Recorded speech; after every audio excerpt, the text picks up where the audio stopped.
ওয়ালাইকুম আসসালাম রহমতুল্লাহ বরকাত। কি নাম? শামীম মাহমুদ মনে হয়। বাংলাদেশ থেকে। এক গরু দিয়ে আর এক গরুর সাথে লড়াই করানো,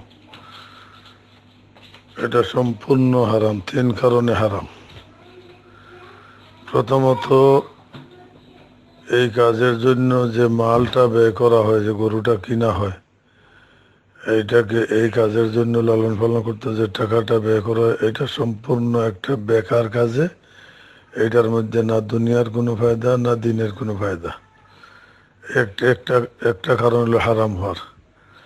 আরেকটা কারণ হলো এখানে আরেকটা হাইওয়ানকে, জানোয়ারকে এই জখম করার, আহত করার সম্ভাবনা আছে, অথবা মরে যাওয়ার সম্ভাবনা আছে।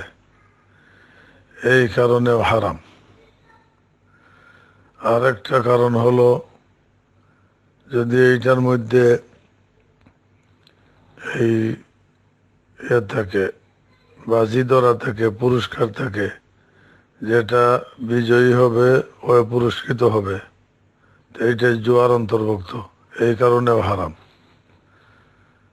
এরপরে এর পিছনে যে সময়টা ব্যয় করা হয়, এই সময়টাও না দুনিয়ার কোনো ফায়দা, না আখিরাতের কোনো ফায়দা, বরং এইগুলির কারণে নামাজ টামাজও মিস হয়।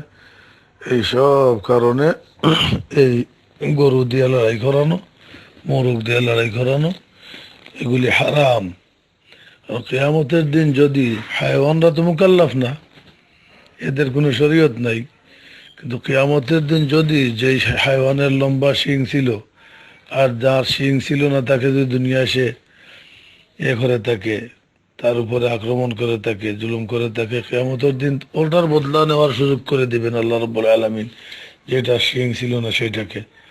আর এরপরে বলবেন, এদের তো কোনো বিচার নাই, বেহেশত নাই, দুজক নাই।